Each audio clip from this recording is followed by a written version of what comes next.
military for the wonderful job they've done. And most importantly, I want to congratulate the great American patriots who flew those magnificent machines tonight, and all of the United States military on an operation the likes of which the world has not seen in many, many decades. Hopefully, we will no longer need their services in this capacity. I hope that's so. I also want to congratulate the chairman of the Joint Chiefs of Staff, General Dan Raisin Kane, spectacular general, and all of the brilliant military minds involved in this attack. With all of that being said, this cannot continue. There will be either peace or there will be tragedy for Iran far greater than we have witnessed over the last 8 days. Remember, there are many targets left.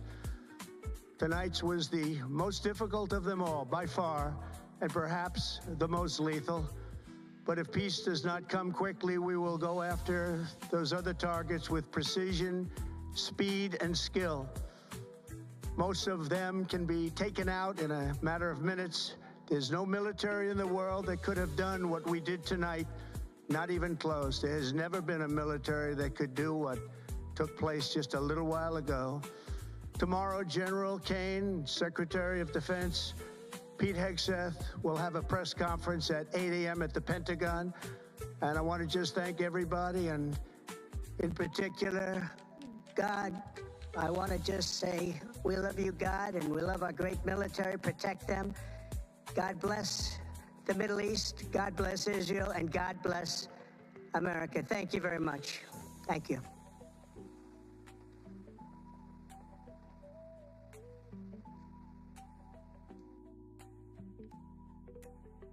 All right, there you have it.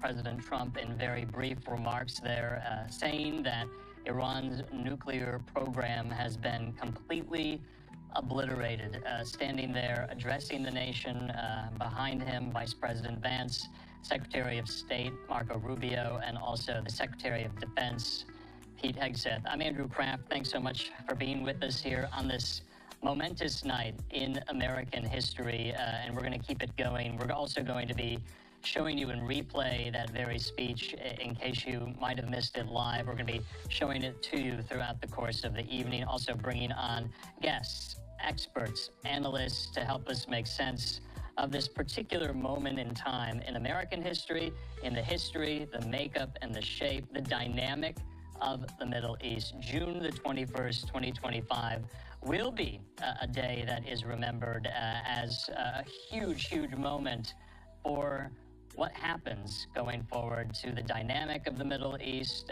and we'll just have to wait and see. A lot of you are probably asking yourself, now what? I think that's a safe question, an apt question to be asking. And the sun coming up now over the skies of Jerusalem. We also know that President Trump and Israeli Prime Minister Benjamin Netanyahu were on the phone. The United States gave the Israelis a heads up that they were going to do this, and you can see there. In the meantime, speaking of the Israeli leader, we also got on social media a message from Prime Minister Benjamin Netanyahu as well, thanking the Trump administration. What we want to do right now, we want to show that video to you as well. Let's listen to this. Congratulations, President Trump. Your bold decision to target Iran's nuclear facilities with the awesome and righteous might of the United States will change history. In Operation Rising Lion, Israel has done truly amazing things. But in tonight's action against Iran's nuclear facilities, America has been truly unsurpassed. It has done what no other country on earth could do. History will record that President Trump acted to deny the world's most dangerous regime the world's most dangerous weapons. His leadership today has created a pivot of history that can help lead the Middle East and beyond to a future of prosperity and peace. President Trump and I often say, peace through strength. First comes strength, then comes peace. And tonight, President Trump and the United States acted with a lot of strength. President Trump, I thank you. The people of Israel thank you. The forces of civilization thank you. God bless America, God bless Israel, and may God bless our unshakable alliance, our unbreakable faith. Okay, so there you have it. That was the message from Israeli Prime Minister Benjamin Netanyahu thanking the Trump administration in conjunction with an update on Operation Rising Lion that we have been following ever since last Thursday when I was on the air with you when Israel launched those preemptive strikes on sites in Iran here. So what we want to do right now, because there's a lot of moving pieces to this story, it is fluid, it is breaking, it is developing. If you missed it live, we want to play it yet again. This was very brief from President Trump here. Let's re-rack it. Let's show it to you in case you might have missed it. Thank you very much. A short time ago, the U.S. military carried out massive precision strikes on the 3 key nuclear facilities in the Iranian regime: Fordow, Natanz, and Esfahan. Everybody heard those names for years as they built this horribly destructive enterprise.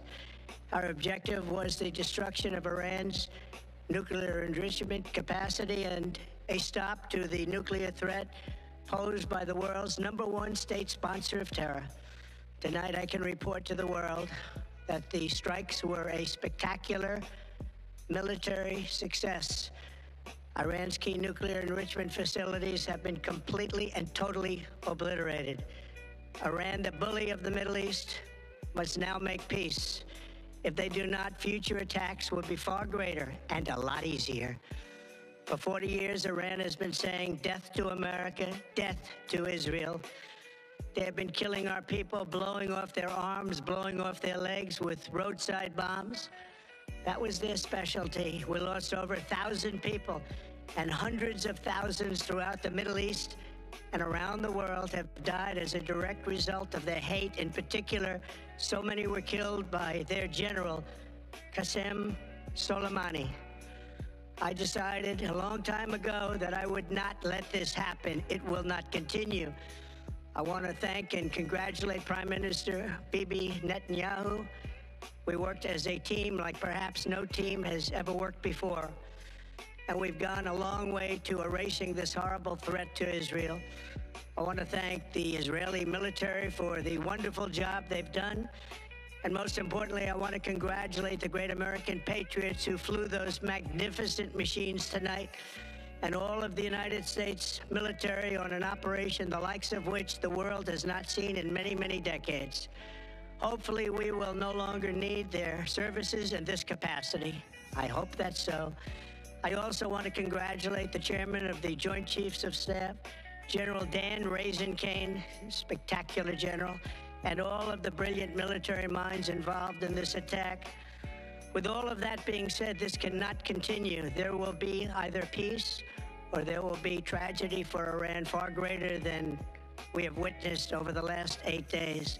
Remember, there are many targets left. Tonight's was the most difficult of them all, by far, and perhaps the most lethal. But if peace does not come quickly, we will go after those other targets with precision, speed, and skill. Most of them can be taken out in a matter of minutes. There's no military in the world that could have done what we did tonight, not even close. There has never been a military that could do what took place just a little while ago. Tomorrow, General Kane, Secretary of Defense, Pete Hegseth will have a press conference at 8 a.m. at the Pentagon. And I want to just thank everybody, and in particular, God. I want to just say we love you, God, and we love our great military. Protect them. God bless the Middle East. God bless Israel, and God bless America. Thank you very much. Thank you.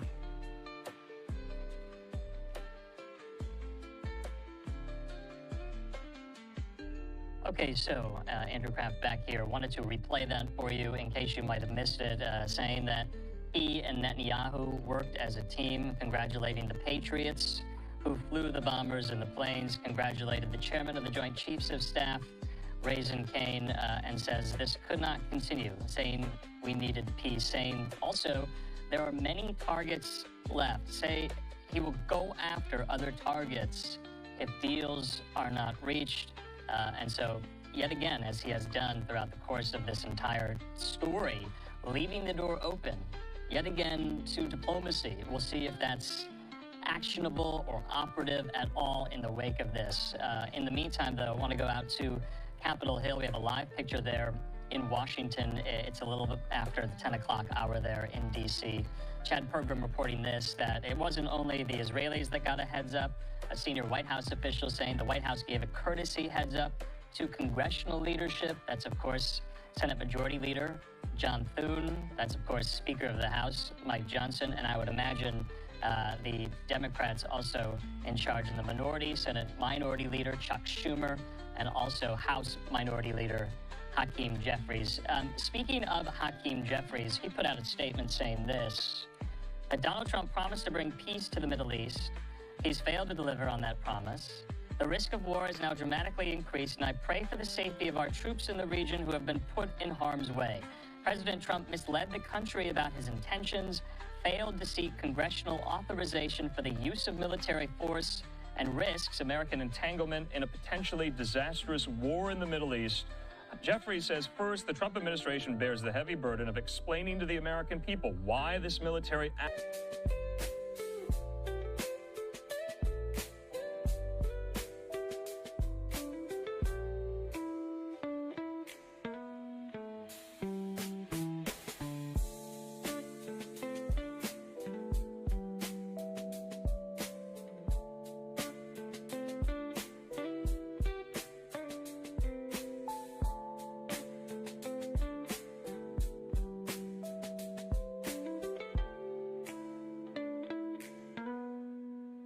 Continuous inspection of IAEA, and that they're saying this national industry, referring to Iran's nuclear program, is not going to be stopped, something that we were much expecting to hear. They were said that if attacks happen, this is not going to be the ending or termination of Iran's nuclear program. But still, we have to talk about a wider context, the bigger picture that is taking place. Speaking of the United States' role, first of all, Iranian officials previously criticized the United States. The Iranian President Masoud Pezeshkian and other officials were saying that initiation of Israeli strikes couldn't have happened without green light of the United States. Also, they were saying that any U.S. intervention runs the risk of a further escalated situation down the road, saying that it could move this escalation into a next unprecedented level, running the risk of a regional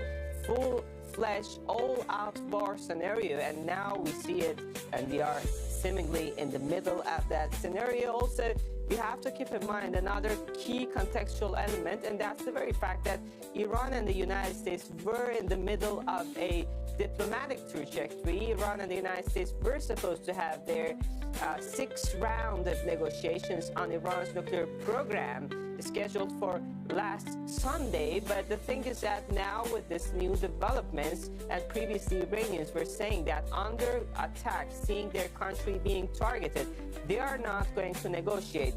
We can rest assured that previously the process of diplomatic trajectory to settle down the issues was injured by this adoption of resolution by Board of Governors, by Israeli strikes, and now we see it being headshot after this U.S. direct intervention into this complicated scenario. And one last point that I think we have to keep in mind is that Iranians are saying that the resolution adopted by the Board of Governors, one important development, was drafted by the United States and 3 European countries. Iranian Foreign Minister Abbas Araghchi was in Geneva at request, quote unquote, by him, at request of the European side. He said that I'm not there to get engaged in negotiations, but I'm there to listen to what they're saying.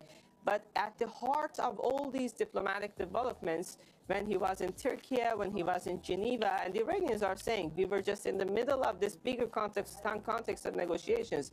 This strike took place, and this is going to be a new scenario for which we are waiting.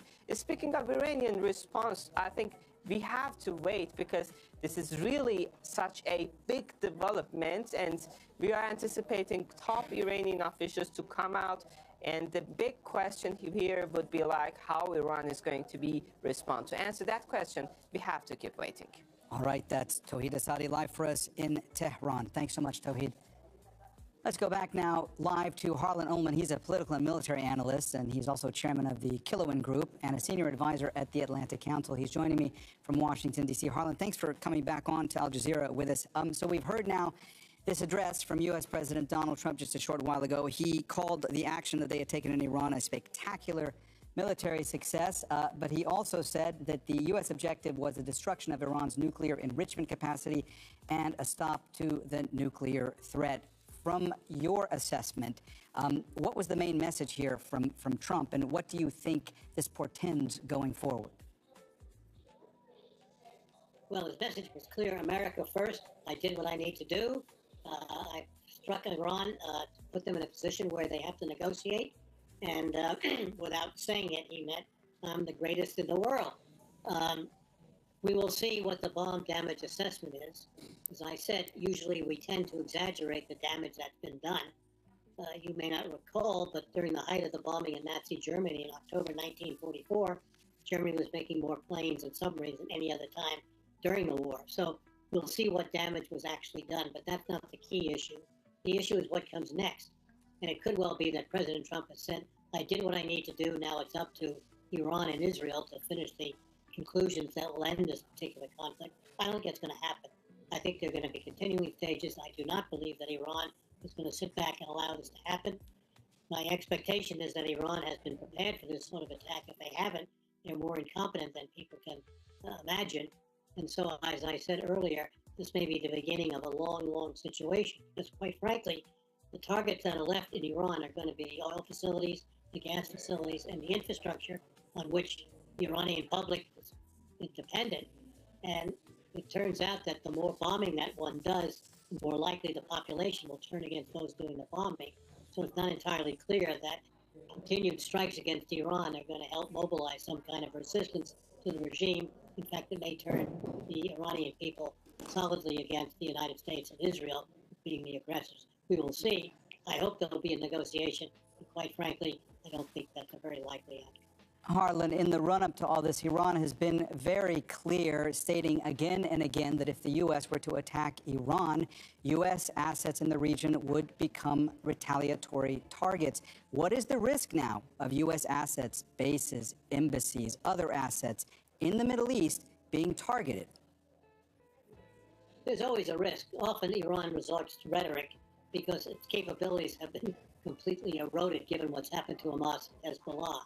But still, acts of terrorism are very possible. It would seem to me that the more likely attack by Iran would be against the naval base in Bahrain, which is only across the Persian Gulf, and certainly a number of short-range missiles and drone attacks could exact a huge price on Bahrain and the U.S. Fifth Fleet. I think it's very, very unlikely they'll be able to attack the two carrier battle groups that are in the Persian Gulf because they'll be able to defend themselves and they're substantially far away. But certainly, the possibility of attack against American installations, either in terms of a large attack or one or two terrorist attacks, is very, very real, and I'm sure the Americans are prepared for that should it happen.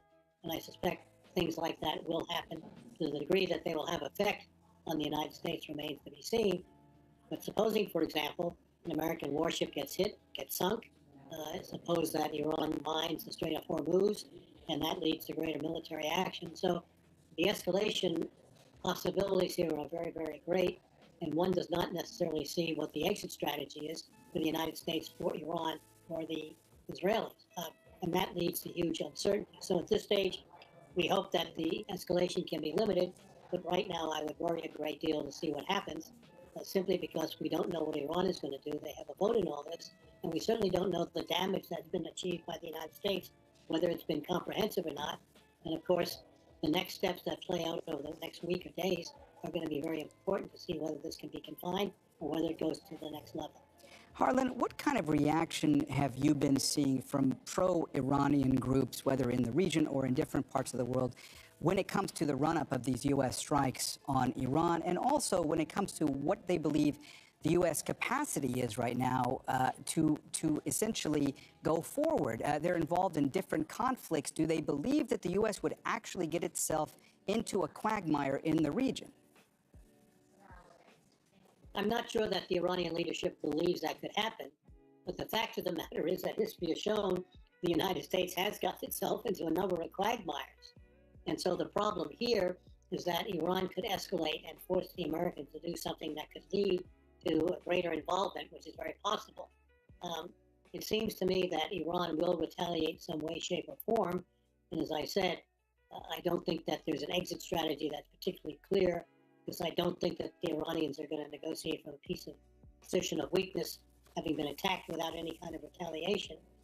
The so-called Persian personality will arise, and Persians can be very tough-minded when the situation calls for it. So at this particular stage, I'm reminded of somebody who's jumped off the Empire State Building and passing floor 44 asked, "How's it going?" So far, so good. I hope that the outcome that befell that poor fellow does not befall us.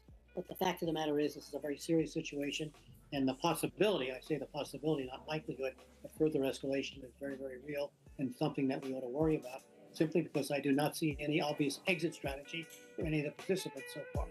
Harlan, I'm going to ask you to stay with us because I also want to bring another guest into the conversation, and I'll be asking him some questions coming back to you as well. Glenn Carl is a U.S. national security and foreign policy specialist and a former deputy national intelligence officer. He joins us now live from Boston. Glenn, thanks for being with us here on Al Jazeera. Let me ask you as well what you have seen when it comes to any reaction from pro-Iran groups in other parts of the world, in the Middle East, and what they believe the U.S. is willing to do going forward. Is the U.S. willing to be sucked into a quagmire, another quagmire in the Middle East at this stage? Well, I haven't seen anything in the few minutes since the bombing and President Trump's speech from any source about the Iranian allies or sympathizers and how they will react. But I think it's pretty clear that although most the most pro-Western, pro-American Islamic society in the world is Iran, that said, most Iranians will be appalled at what's happened, oppose this, and sort of rally around the flag, if not the regime, to start. I think it's likely that the Iranians, very likely, cannot accept what's happened without attempting, if only for honor's sake, and more than that, to strike back. The most obvious place to do that, of course, is the American bases in the Middle East. But I would think, and I'm speculating here, they would want to do something that has a large impact. And so the Houthis seem to have the greatest capabilities of the Iranian surrogates so far. And if one could strike an American ship, that's a higher profile kind of response than an American base, I would think. But I don't know. Now, President Trump has done what I think people, at least I anticipated, which is to try to declare a victory and to stop this. But the gentleman who was speaking just before me, of course, pointed out that it's easy to start a war, but then you lose control of it because the other side gets to say also. And it's hard to, and there's no really replacement plan that I'm aware of for the Iranian government. So it is a fraught moment, and I would expect a response of some nature or natures in the coming hours or day. Glenn, let me ask you, when it comes to the Americans going forward, what is the state of their preparedness? How concerned are they at the moment about potential retaliatory attacks from Iran or pro-Iran groups? We know the Iranians have said in the run-up to this often that if the U.S. were to strike Iran, that U.S. assets in the region would be targeted going forward. So how concerned is the U.S.? How prepared is the U.S. in the region? Sure. Well, a lot of the Iranian statements was bluster to try to forestall an American strike. But it's also the truth that if struck, Iran will try to strike back. Now, the equation for Iran is an excruciating one because Trump spelled it out. If Iran strikes back, then he implied that the United States would take such serious measures then that Iran's regime would be endangered. Nonetheless, they will. I think they will feel obliged to counterstrike if they can, and they probably can. Now, how prepared are the Americans? I think the Americans have been on the highest level of alert possible throughout the region for quite some time, given the fact that the Iranians and the Houthis have been striking at American bases and personnel throughout the region for 2 years and more, certainly for 2 years since the Gaza war began. And even more so, the preparations or alertness will have gone up in the last week or two as it's become more and more likely that the U.S. would strike Iran. So to the extent that one can be on guard, the U.S. presence certainly is, sure. All right, Glenn Carl and Harlan Ullman, thanks so much for being with us. Stay with us because we're going to come back to you in just a moment. If you're just joining us, in the past half hour, U.S. President Donald Trump has addressed the nation from the White House, calling the strikes on Iran a success. Let's listen to what he had to say. The U.S. military carried out massive precision strikes on the 3 key nuclear facilities in the Iranian regime, Fordow, Natanz, and Esfahan. Everybody heard those names for years as they built this horribly destructive enterprise.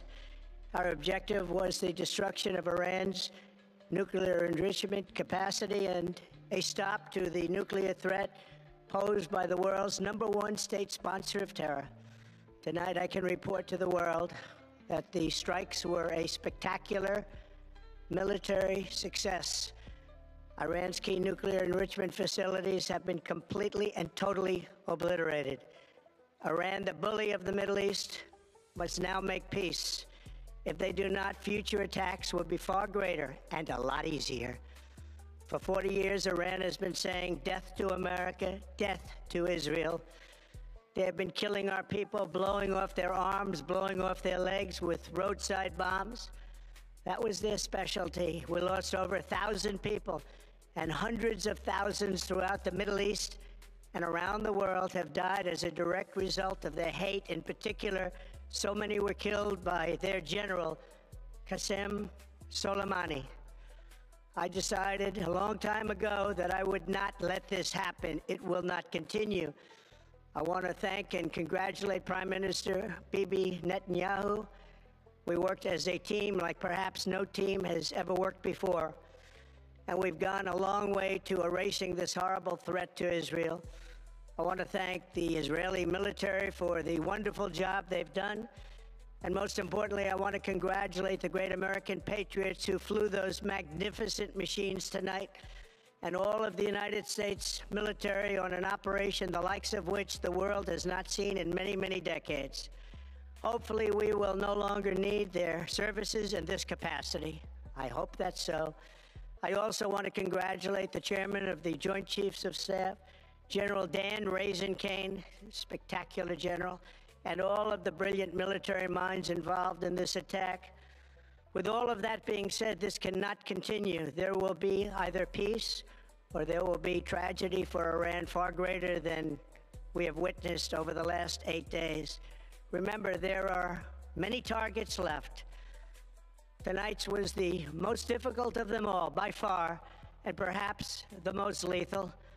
But if peace does not come quickly, we will go after those other targets with precision, speed, and skill. Most of them can be taken out in a matter of minutes.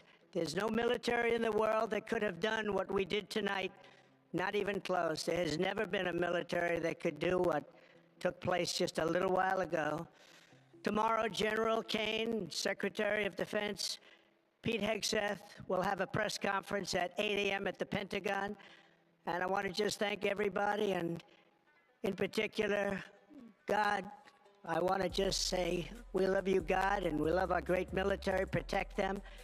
God bless the Middle East. God bless Israel, and God bless America. Thank you very much. All right, let's speak now once more to our White House correspondent, Kimberly Halkett, who's joining us live from Washington, D.C. Kimberly, more details emerging about the nature of those U.S. attacks on Iran. What are you hearing?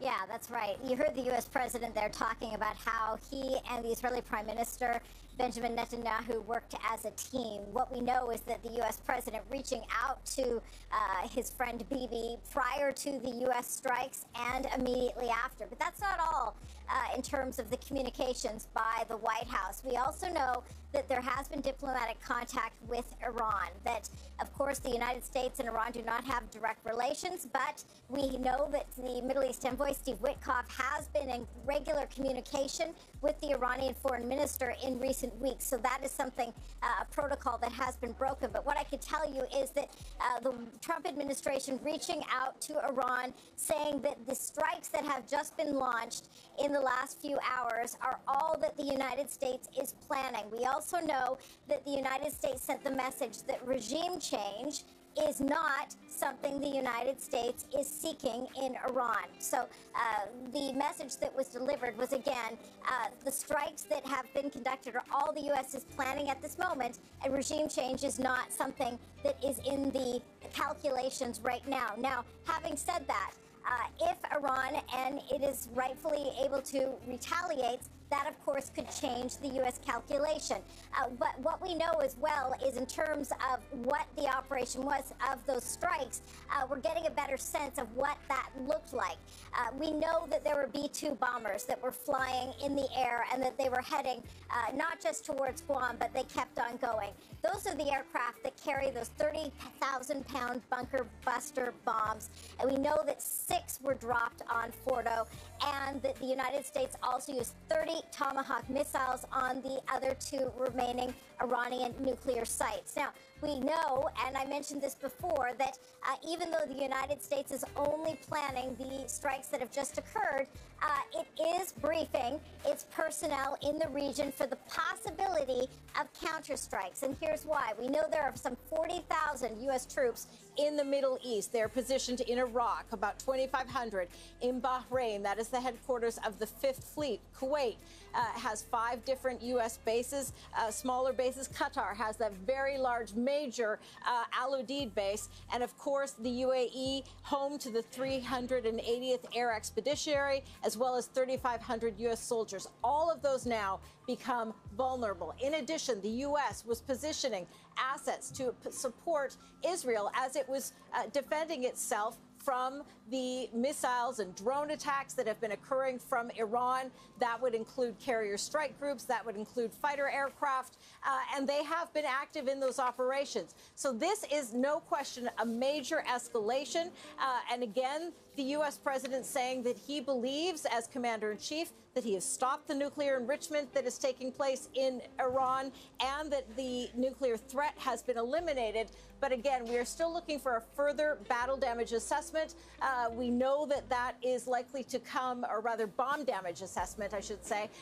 That is going to come in the form of a press conference that will be held Sunday in the United States at the Pentagon at 12G, where the Secretary of Defense, Pete Hegseth, is expected to brief the American public on the operation that's taken place. All right, that's Al Jazeera's White House correspondent Kimberly Halkett joining us from Washington, D.C. Kimberly, thanks for bringing us up to speed. Let's take a closer look now at the 3 Iranian nuclear sites that have been attacked by the U.S. The Fordo enrichment plant is estimated to be 80 meters underground. That's well out of reach of Israeli missiles and requires more advanced U.S. weaponry. Natanz is Iran's biggest nuclear site and can enrich uranium to 60%. It's also heavily fortified with underground infrastructure. Isfahan is another critical nuclear site, which is a uranium conversion plant. Let's go straight now to Tauhid Asadi, who's joining us from the Iranian capital, Tehran. Tauhid, what's the latest on reaction from Iranian officials?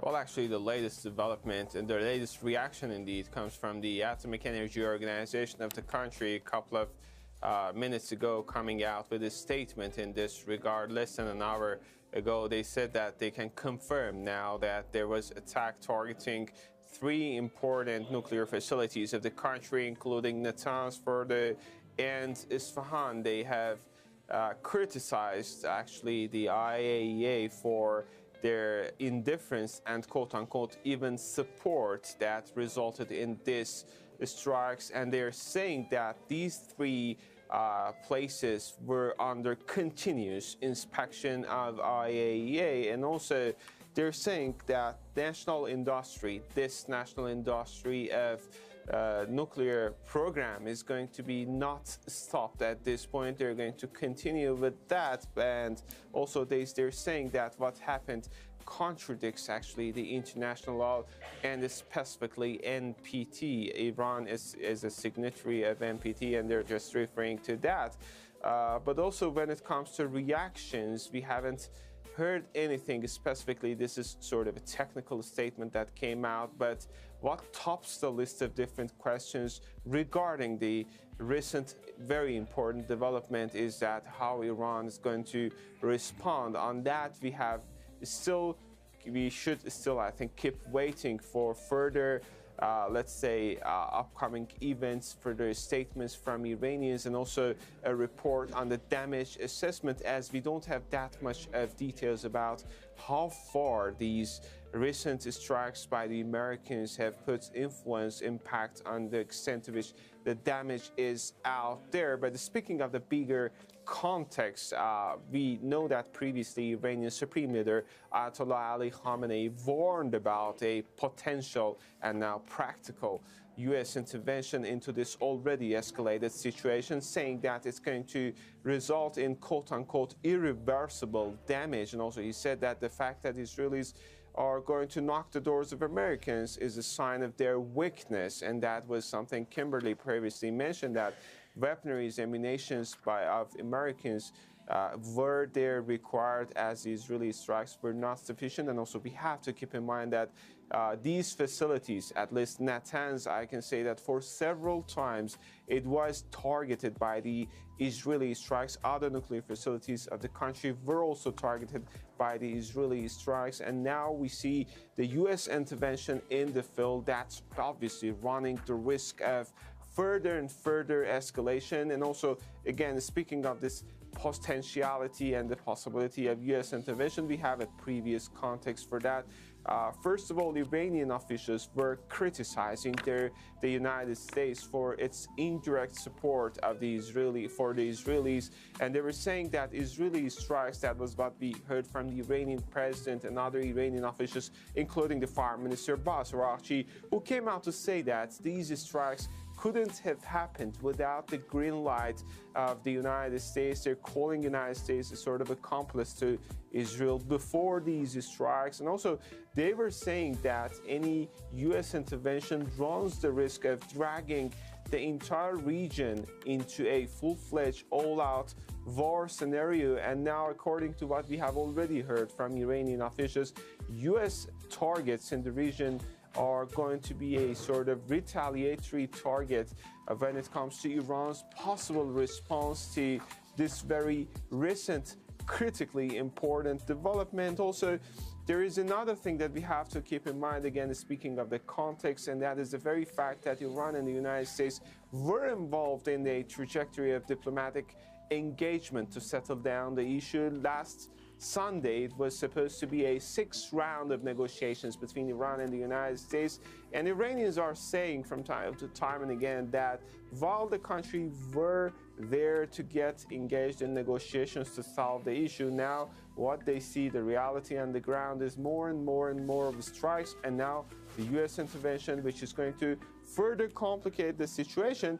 And one last point regarding this context is the resolution that was adopted a day before the initiation of Israeli strikes, and it was adopted after being drafted by Europeans and Americans. In particular, some Iranian analysts are putting forth a claim that this resolution being adopted paved the way, in a sense, specifically considering the timing of the strikes by Israelis, for this aggressive behavior by the Israelis to target different facilities, nuclear facilities, military facilities, and it goes without saying that they targeted also residential buildings and civilian areas across the country and also here in the capital.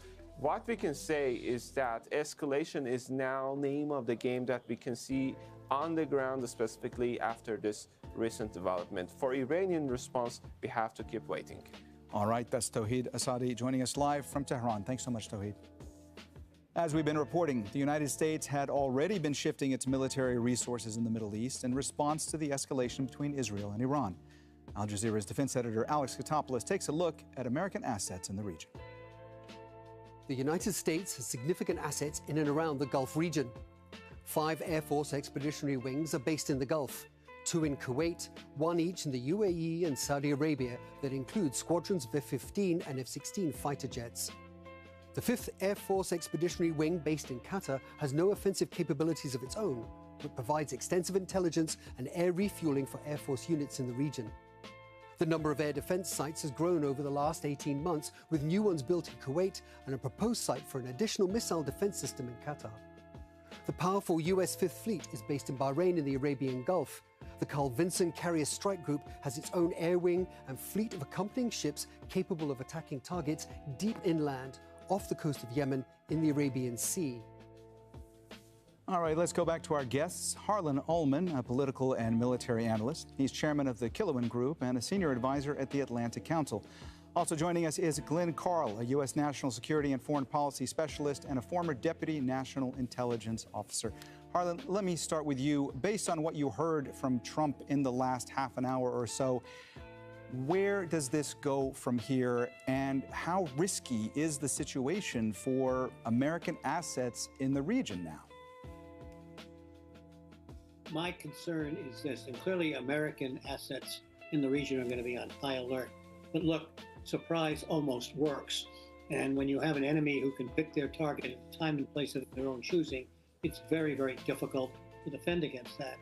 But if you take a look at the war in Ukraine with thousands of drones, and of course Iran has made drones for Ukraine, supposing, for example, Iran were to flood the zone, that is to say, attack American targets across the Persian Gulf, which is about 200 miles, with literally dozens or hundreds of drones, they could overwhelm any defenses. And it would seem to me that that's if not the most likely possibility, certainly one of them that I would be worried about. Unfortunately, the president's speech did not lead really much to what the outcome is going to be. He expects that Iran, after this licking, is going to go to the negotiating table. I don't think that's the case. And I don't know that the president will be able to say, we've done our duty, now it's up to Israel to finish the job with Iran.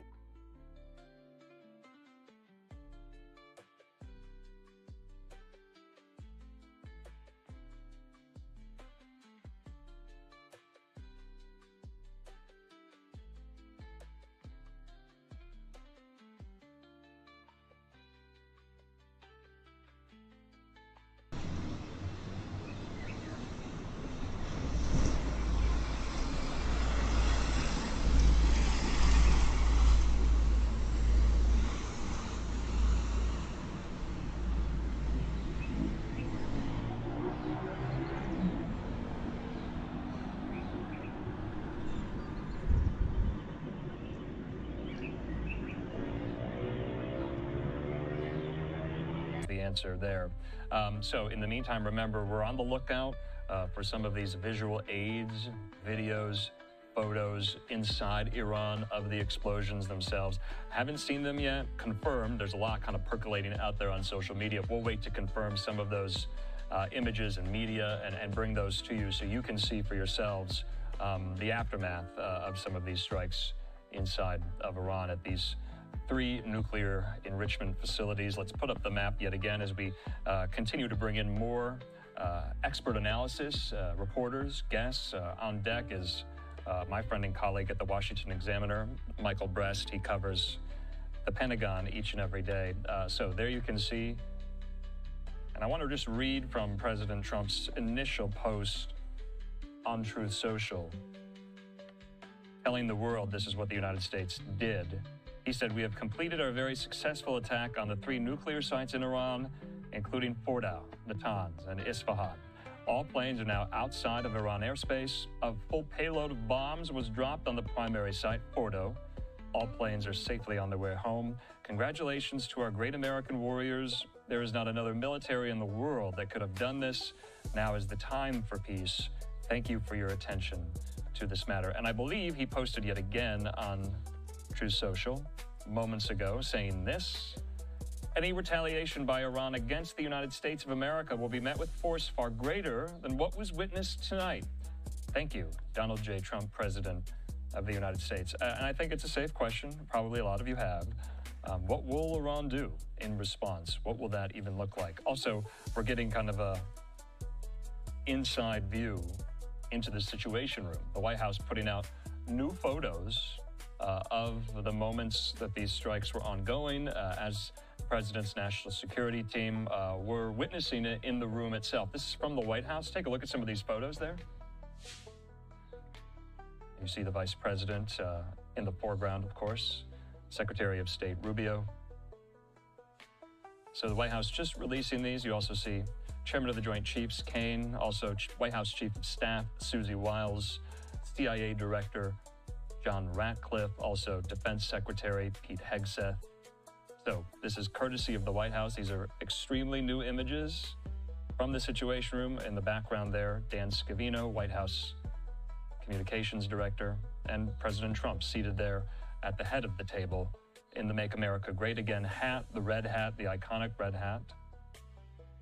So in the meantime, remember, at 8 a.m. Eastern tomorrow morning, that's 5 a.m. Pacific time, at the Pentagon, there will be a press briefing from Secretary Hegseth and the Chairman of the Joint Chiefs. I would imagine that my friend and colleague, Mike Brest there at the Washington Examiner, will be on hand for that. We're going to bring him into the conversation momentarily here. Take a look at this live picture there at the White House.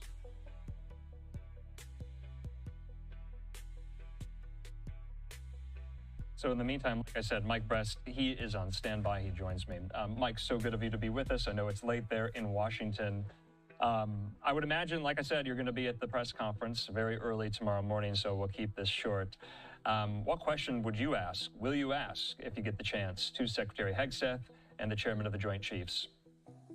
So I think on a very basic level, there are questions that need answering in terms of confirmation, what troops were involved in the mission, what exactly were their targets. We're still a little early in terms of battle damage assessments, but any initial reads on just sort of how successful the mission was. And then to look forward, a question that I'm wondering is how exactly have they gone about preparing U.S. bases in the region should they come under attack from Iran in retaliation? And so I think when we look ahead, that has to be one of the major viewpoints that we have to look at and sort of see exactly how this plays out. A lot of it will be sort of determined based on Iran's response at this point. So, Mike, I have to ask, let's kind of walk our viewers back. Earlier in the day, there was so much reporting about the B-2 bombers, 6 of them that were flying, it was reported, to the west, toward Guam. Jennifer Griffin, our colleague at Fox, who reports alongside you at the Pentagon, said this, that the true flight path was likely east, directly toward Iran, and what appears to have been a calculated deception. I'm not a military expert by any means. A B-2 plane, a B-2 jet, what is it? What is its payload? Obviously, a very large payload in order to carry a 30,000-pound bomb. Those bunker buster bombs, 30,000 pounds each. We used 6 of them. Also, we use multiple Tomahawk missiles here. If you could, walk us through the materiel that was used. So as you mentioned, the B-2 bombers are housed at a military base in Missouri, so that's where they took off from. As Jen Griffin reported, it seems like all the reporting we saw about some of the B-2s going west was actually somewhat of a deception. It shouldn't be hard, or that shouldn't be too difficult to think through or prove, considering the Pentagon announced earlier in the week that they had forward positioned a refueler aircraft in Europe. And so the refueler aircraft allow for the B-2 bomber to be refueled while in the air. So there is a possibility that these B-2s went right from Missouri to the Middle East and back, having to be refueled in the air several times, but that is a possibility. And then, as you mentioned, these bombers carry, or in this instance, we've been told carried the 30,000. It's called the Massive Ordnance Penetrator. It's one of the largest non-nuclear weapons the U.S. has, and it's specifically designed to hit a hardened underground target. So that's exactly why they were using it, to hit the nuclear facilities in Iran that were underground. So, Mike, you remember that some of the debate throughout the last week was, especially in U.S. defense circles, even within the White House, it was reported that Trump and others, they weren't so sure that the bunker buster bombs could do the job. Has that been disabused as of tonight, according to the president? The president is saying that nuclear weapons, the nuclear program of Iran has been completely obliterated. So all the worry that the bunker busters might not do the job, was that much ado about nothing, or no? Well, so I think it's a little too early to tell exactly, because the president sort of gave an overall assessment of the operation, but we don't know any of the specifics. We haven't seen or heard about the destruction that was actually caused. And so I think it's a little too early, but part of the reason there was this concern or this mystery about whether or not using these bombs would be successful is because the U.S. Air Force has never gone on record saying they've ever used it before. So the fact that this is the first time they've actually dropped a bomb is in and of itself a new experience for the military. So they're probably still evaluating the success. Can you reiterate that point? Mike, can you reiterate that point? I think that's very significant. You just said the United States military has never publicly acknowledged the use of these bunker buster bombs until today. Yes, exactly. And so it's really hard to see even how the U.S. would be able to know the success of it this soon after. Okay. And so I'm sure in the days and weeks ahead, and I'm sure the Secretary and Chairman of the Joint Chiefs of Staff will probably give some level of an update tomorrow, but it could be several days, if not a couple of weeks, before we get a full understanding of how successful these massive ordnance penetrator bombs were. And I'm sure a lot of that information will be classified, and we'll find out from the unclassified details that emerge. All right, let's talk about what other questions you might ask. Of course, we're going to be showing the press conference in full tomorrow live.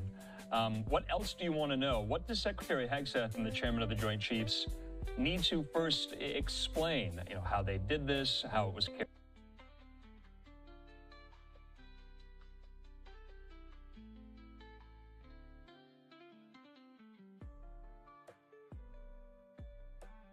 Capacity and to stop any nuclear threat. He says all three facilities have been obliterated. Israeli Prime Minister Benjamin Netanyahu has also spoken. He thanked the U.S. for the strikes. Shahram Akbarzadeh is the director of the Middle East Studies Forum at Deakin University in Australia and a senior fellow at the Middle East Council on Global Affairs in Doha. He says the strikes on Iran will not lead the regime change in Tehran that the U.S. and Israel are hoping for. I guess the most obvious precedent is what the United States did in relation to Iraq. The United States organized a coalition of the willing to topple Saddam Hussein under the false pretense that he was developing weapons of mass destruction. It happened that there were no WMDs in Iraq, that it was all a lie, and the United States plunged Iraq into decades of crisis and anarchy. So I think that's the precedent, and I think that tells us why Netanyahu has been pushing Trump to get engaged, because they knew they couldn't destroy Iran's nuclear facilities, they could only damage it, and also they knew that with US involvement they would set in motion a process of regime change. So Netanyahu's ultimate goal has always been deposing the clerical regime in Iran, and he knew that the only way to achieve it is through US involvement. So I think what's going on right now is that Trump is really going along with Bibi's Netanyahu's playbook in